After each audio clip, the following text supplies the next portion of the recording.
This is a fictional romantic story, created for entertainment purposes only. They said we'd never make it to the altar. They said a woman like me had no place in his world. They said the Marchettis would never let a Valentino wedding happen in peace. They were almost right. Before we continue, if you haven't heard part 1 of my story, go back and listen. You'll need to understand how one accidental text message brought Dante Valentino back into my life. And if you're already invested, hit that subscribe button and drop a comment telling me where you're listening from. Your support means everything. Now, let me tell you about the day I almost became Mrs. Valentino. The morning of my wedding dawned gray and cold. December in Chicago, not exactly the romantic backdrop I'd imagined when Dante and I started planning 4 months ago. But I didn't care about the weather. I didn't care about the elaborate security measures that had turned our venue into a fortress. I didn't care about the whispered warnings from people who thought I was making a terrible mistake. All I cared about was the man waiting for me at the end of that aisle. Mia, who had flown in from Seattle to be my maid of honor, helped me into my dress, a stunning lace gown that had taken 3 months to create. My hands trembled as she fastened the delicate buttons. "Nervous?" she asked softly. "Terrified," I admitted, but not about marrying him, about everything else. She understood. Everyone understood. The Marchetti threat still loomed over us like a storm cloud. Victor Marchetti had been quiet for months, too quiet, according to Marco. The kind of quiet that usually preceded something devastating. But Dante had refused to postpone. "They don't get to control our happiness," he'd said, his jaw set in that stubborn way I'd come to love. "We're getting married. Let them try to stop us." So here we were, 200 guests, armed security at every entrance, a helicopter on standby just in case. Not exactly the fairy tale I'd imagined as a little girl. A knock came at the door. Marco entered, looking devastatingly handsome in his dark suit, but his expression made my blood run cold. "We have a situation," he said quietly. My heart stopped. What kind of situation? "Victor Marchetti is here, at the gate. He says he wants to talk." The room spun. Mia grabbed my arm to steady me. "He's here," I whispered. "Now, on our wedding day." Marco nodded grimly. "Dante's handling it, but Alina," he hesitated. "He wanted me to tell you that no matter what happens, he loves you, and he's not letting anyone take this day from you." I stared at him, my beautiful dress suddenly feeling like armor instead of silk. "Take me to him," I said. "Alina, that's not." "Take me to him, Marco." My voice was steel. "If they want to threaten our future, they can say it to both of us." What do you think Victor Marchetti wants? Drop your theories in the comments below. And don't forget to subscribe so you don't miss what happens next. He came to destroy our wedding. He left giving us something we never expected. But the price of peace is never free, and some deals are sealed in blood. Marco tried to stop me. He stepped in front of the door, his brown eyes pleading. "Alina, please. Dante specifically said to keep you safe. If something happens to you." "If something happens to me while I'm hiding in a room, I'll never forgive myself." I met his gaze steadily, channeling every ounce of strength I possessed. "I didn't survive 8 months without him just to cower on our wedding day. I'm his partner, Marco. That means standing beside him, not behind him." Something shifted in his expression. Respect, maybe, or resignation. "You're as stubborn as he is," he muttered, but he stepped aside. "Stay close to me. Don't speak unless Dante signals you. And if I tell you to run, you run. No arguments." "No arguments," I agreed. He led me through the back corridors of the venue, a historic mansion on the outskirts of the city that we'd chosen for its beauty and its defensibility. Security personnel lined the hallways, their faces tense, their hands resting on concealed weapons. This was my wedding day. Armed guards and whispered threats and a crime boss at the gate. And somehow, impossibly, I wasn't afraid anymore. I was angry. We emerged onto the grand front steps, and I saw him immediately. Dante stood at the bottom, his back to me, facing a sleek black car that had pulled just inside the gate. He'd removed his jacket, and I could see the tension in his shoulders, the coiled readiness in his stance. Beside the car stood Victor Marchetti. I'd never seen him before, but I recognized him instantly from the photos Marco had shown me during our security briefings. He was older than I expected, mid-60s, silver-haired, with a face that might have been handsome once, but had hardened into something cold and calculating. He wore a dark overcoat despite the December chill, his hands clasped casually in front of him. He looked like someone's grandfather. He was responsible for the deaths of 3 of Dante's men. 2 bodyguards flanked him, but they seemed almost relaxed, as if this were a social call rather than an invasion of our wedding. Dante must have sensed my presence because he turned slightly, his gray eyes finding mine. I saw the flash of fear for me, not himself, before it was replaced by something else. Pride. He extended his hand, and I descended the steps to take it. His fingers closed around mine, warm and steady, anchoring me. "You should be inside," he murmured. "I should be with you," I corrected. "Whatever this is, we face it together." Victor Marchetti watched our exchange with keen interest, a small smile playing at his lips. "So this is her," he said, his voice carrying easily in the cold air. "The woman who tamed Dante Valentino. I must admit I expected someone different." "What do you want, Victor?" Dante's voice was ice. "You have 60 seconds before my men escort you off the property." "So hostile," Victor tutted, shaking his head. "And here I came to offer my congratulations. A wedding is a joyous occasion, after all." "You didn't come to congratulate us." "No," Victor admitted, his smile fatting. "I didn't." He reached slowly into his coat, and I felt Dante tense beside me. But Victor only withdrew a thick envelope, holding it up for us to see. "I came to make a deal." The silence stretched between us, heavy and dangerous. I could feel the weight of dozens of eyes, Dante's men, Victor's men, all watching this moment that could tip either way. "What kind of deal?" Dante asked carefully. "The kind that ends this war once and for all." Victor stepped forward, and Dante's men shifted, hands moving toward weapons. Victor stopped, raising his hands slightly. "Peace, gentlemen, I'm not here for blood, not today." He looked at me then, and I forced myself to meet his cold eyes without flinching. "You love him," Victor said. It wasn't a question. "I can see it. The way you look at him, the way you hold his hand, it's real." I said nothing, waiting. "My wife looked at me that way once," Victor continued, and something flickered in his expression. Something almost human. 42 years ago, she died last month." The information landed like a stone in still water. I hadn't known. Hadn't even considered that Victor Marchetti might have someone he loved, someone he'd lost. "I'm sorry for your loss," I said quietly and meant it. Victor's eyes widened slightly, as if my sincerity surprised him. Then he nodded, a brief acknowledgement. "Maria made me promise something before she died. She made me promise to end this. The feuds, the violence, the endless cycle of blood and revenge." He held up the envelope again. "This is that promise.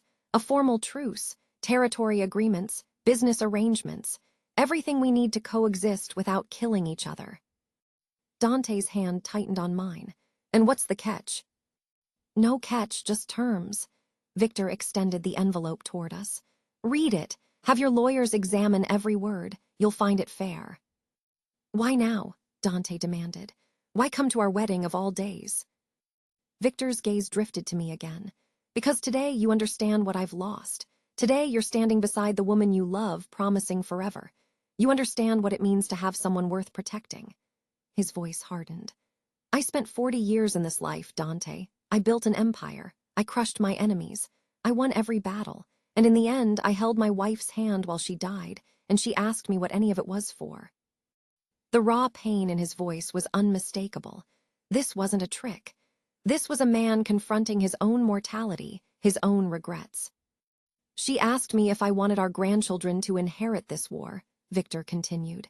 "If I wanted them to die young like so many others, and I couldn't answer her." He drew a shuddering breath. "So I'm answering now. I want peace. I want this to end. and I'm willing to give up territory, money, pride, whatever it takes." Dante was silent for a long moment, studying Victor with those calculating gray eyes that saw everything. "If this is a trap," he began. "It's not." Victor's voice was firm. "I swear on Maria's grave this is genuine, but I understand your suspicion. That's why I'm offering something else, a gesture of good faith." He snapped his fingers, and one of his bodyguards opened the car door. Another man emerged, younger, dark-haired, with the same cold eyes as Victor. I felt Dante stiffen beside me. "Antonio," Dante said, his voice dangerous. "Your son." "My only surviving son," Victor confirmed. "The heir to everything I've built. He'll stay here as your guest until you're satisfied that our intentions are genuine. If I betray you, you'll have the perfect leverage." Antonio Marchetti didn't look happy about this arrangement. His jaw was tight, his hands clenched at his sides. But he didn't protest. He simply stood there, offering himself as collateral for his father's promise. "This is," Dante shook his head, clearly struggling to process the offer. "This is unprecedented." "These are unprecedented times." Victor looked old suddenly, tired in a way that went beyond physical exhaustion. "I've buried too many people I love, Dante, my wife, my other sons. I won't bury Antonio, too. Not for territory, not for pride, not for a war that neither of us truly remembers starting." Dante turned to me, and I saw the question in his eyes. He was asking for my input, my opinion, treating me as the partner I demanded to be. "Read the terms," I said softly. "If they're fair, take the deal. This could be our chance to build a life without constantly looking over our shoulders. And if it's a trap, then we'll face it together." I squeezed his hand. "But Dante, look at him, really look. That's not a man playing games, that's a man who's tired of fighting." Dante studied Victor for another long moment. Then he released my hand and walked forward, taking the envelope. "I'll read this," he said, his voice neutral. "If the terms are acceptable, we'll talk again tomorrow. Your son stays here until then." "Agreed." Victor extended his hand. The handshake that followed was brief, formal, but the significance was unmistakable. Two men who had been enemies for years, finding common ground on the steps of a wedding venue. Victor turned to leave, then paused, looking back at me. "Mrs. Valentino," he said, and the title sent a shiver down my spine. "Treasure every moment with him. Time moves faster than you think." Then he was gone, his car disappearing down the long driveway, leaving his son standing awkwardly among Dante's armed men. The next hour was a blur of activity. Marco took Antonio Marchetti to a secure room, treating him with a careful respect that spoke volumes about the potential importance of this alliance. Dante's lawyers descended on the envelope, poring over every clause and comma. And I stood in the bridal suite, Mia helping me fix my makeup, processing what had just happened. "So, the mob boss who's been threatening you for months just showed up and offered peace?" Mia asked, her voice incredulous. "On your wedding day?" "Apparently." "And you just talked to him in your wedding dress?" I looked at my reflection in the mirror. The lace gown, the carefully styled hair, the diamond earrings Dante had given me as a wedding gift. "I told Dante I wanted to be his partner," I said.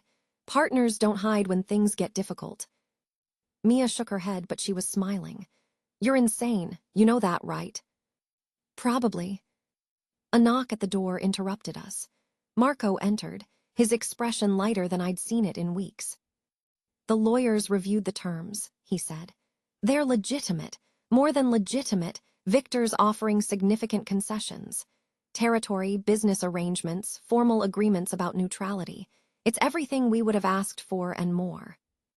Relief flooded through me. "So it's real, the peace." "It's real," Marco's smile widened. "Which means, Alina, that you have a wedding to get to." The ceremony took place 2 hours later than planned, but no one complained. The gray clouds had parted, letting weak December sunlight filter through the tall windows of the mansion's ballroom. 200 guests sat in elegant chairs, dressed in their finest, watching as I walked down the aisle on Marco's arm. but I only had eyes for the man waiting at the altar. Dante stood tall and proud in his dark suit, his gray eyes fixed on me with an intensity that made my breath catch. He looked like a man who had just won a war, because in a way, he had. The threat that had loomed over us for months was gone, replaced by the promise of peace. And now, we could finally focus on the future we were building together. Marco placed my hand in Dante's, and the warmth of his touch grounded me, steadied me, reminded me why I was here. "You're breathtaking," Dante murmured, his voice thick with emotion. "You're not so bad yourself," I whispered back. The officiant began to speak, but the words washed over me. I was too focused on Dante, on the love in his eyes, the slight tremor in his hands, the way he looked at me like I was the most precious thing in his world. When it came time for our vows, he went first. "Alina," he began, his voice steady despite the emotion I could see swirling in his gray eyes. "8 months ago, you walked away from me, and I let you go because I thought that was what love meant. I thought protecting you meant keeping my distance. I was wrong." He took my hands in his thumb tracing gentle circles on my skin. "Love isn't about distance or protection or keeping someone safe by keeping them away. Love is about standing together, facing whatever comes side by side. You taught me that. You showed up at my side when Victor Marchetti was at our gate, in your wedding dress, ready to fight for us." A small laugh rippled through the guests, but Dante's expression remained serious. "I don't deserve you," he continued. "I know that. My world is dark and my past is complicated, and there are things I've done that I'll never be able to undo. But I can promise you this. I will spend every day of my life trying to be worthy of you. I will love you with everything I have. I will protect you, support you, and stand beside you through whatever challenges we face." His voice dropped to a whisper, meant only for me. "You are my home, Alina. You are my heart, and I will never let you go again." The tears I'd been fighting spilled over, tracking down my cheeks. Mia pressed a tissue into my hand, and I dabbed at my eyes, trying to compose myself for my own vows. "Dante," I began, my voice shaking slightly. "A year ago I sent you a text message by accident, 3 words that changed everything. I miss you." I saw his lips curve into a small smile at the memory. "I spent 8 months trying to convince myself that I could live without you, that safety and normalcy were enough, that I didn't need the chaos and danger that came with loving you." I shook my head. I was so wrong. I stepped closer, our joined hands pressed between our hearts. "Loving you isn't about accepting the danger. It's about accepting all of you, the powerful man who commands respect, and the vulnerable man who cried when he told me about his mother. The man who would burn the world down to protect me, and the man who makes me coffee every morning because he knows I can't function without caffeine." Another ripple of laughter from the guests. "You asked me once if I was sure about this, if I understood what I was choosing. And the answer is yes. I choose you, Dante Valentino. I choose this life with all its complications. I choose to stand beside you, not behind you.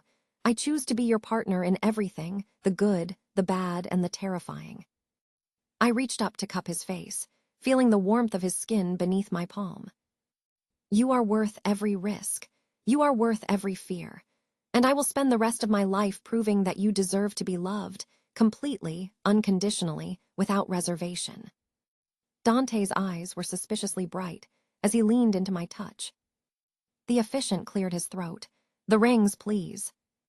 Marco stepped forward, presenting 2 simple gold bands on a velvet cushion.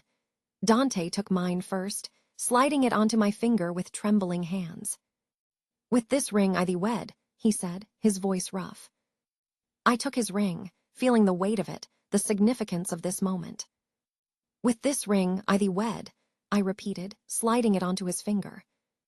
The officiant smiled. "By the power vested in me by the state of Illinois, I now pronounce you husband and wife. You may kiss your bride." Dante didn't need to be told twice. He pulled me into his arms and kissed me, deep and passionate and full of promise.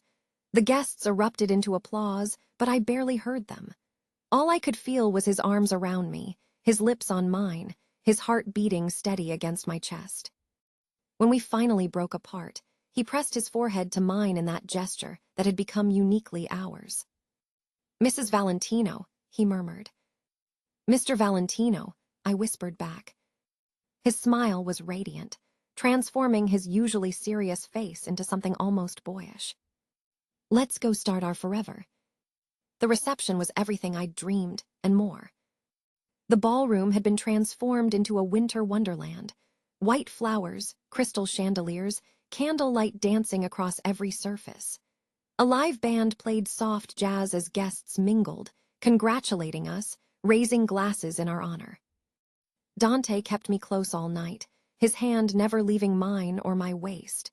We danced, we laughed, we accepted well wishes from people I'd never met but who seemed genuinely happy for us.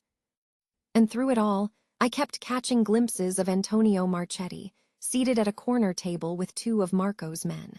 He looked uncomfortable, out of place, watching the celebration with wary eyes. "What will happen to him?" I asked Dante during a quiet moment between dances. "He'll stay until tomorrow, as agreed. Then, once we've formalized the truce, he'll return to his father." Dante's expression was thoughtful. "He's not a bad man, from what my sources say, just caught up in his father's war like the rest of us. Maybe the peace will be good for him, too." "Maybe." Dante pulled me closer, swaying gently to the music. "But right now, I don't want to think about the Marchettis. I want to think about my wife." "Wife," the word sent a thrill through me. "Say that again," I murmured. He smiled, recognizing his own words reflected back at him. "My wife. My beautiful, brave, stubborn wife who crashed a mob negotiation in her wedding dress." I laughed. I didn't crash anything, I participated. "You terrified Victor Marchetti." "Good." He laughed too, and the sound was everything. This man, this powerful, dangerous, complicated man was mine, and I was his, forever. Marco approached as the song ended, his expression apologetic. "Sorry to interrupt, but Antonio is asking to speak with you both. Says he has something to say before the night ends." Dante and I exchanged a look, then followed Marco to the corner where Antonio sat. The younger Marchetti stood as we approached, his posture stiff but his eyes sincere. "I wanted to thank you," he said quietly, "for agreeing to consider my father's proposal, for treating me with respect, even though you had every reason to do otherwise." Dante nodded, his expression neutral. "Your father made a compelling case." "He meant every word." Antonio glanced at me, then back at Dante. "My mother's death broke something in him. He spent his whole life building an empire, and in the end, all he wanted was more time with her. Time he didn't get because he was too busy fighting wars that didn't matter." The pain in his voice was raw, genuine. "He told me something before I came here," Antonio continued. "He said that power means nothing if you have no one to share it with. That legacy means nothing if you've destroyed everyone you love to build it." He straightened, meeting Dante's gaze directly. "I don't want that life. I don't want to inherit a war. And I think," he hesitated, "I think if you and I can find a way to work together, our families might actually have a future that doesn't end in bloodshed." The offer hung in the air, heavy with possibility. Dante studied him for a long moment, then extended his hand. "I think we can find a way," he said. Antonio shook his hand, relief flooding his features. "Congratulations on your wedding," he said, and for the first time there was warmth in his voice.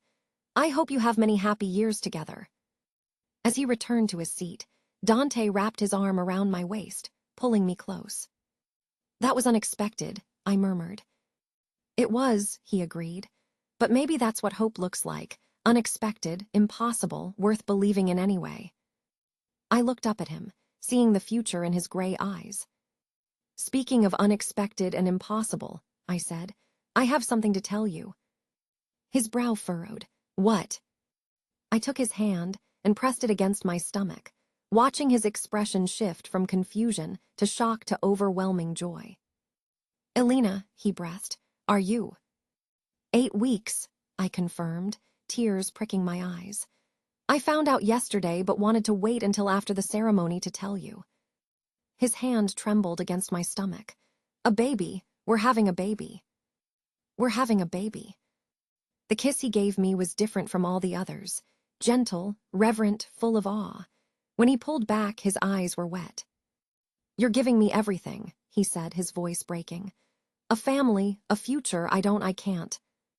You don't have to say anything. I cupped his face in my hands. Just love us, that's all I need. Always, he promised. Forever, both of you. Around us, the party continued, music and laughter and the clink of champagne glasses. But in our little bubble of shared joy, there was only us. Only this moment. Only the future stretching out before us, bright with possibility.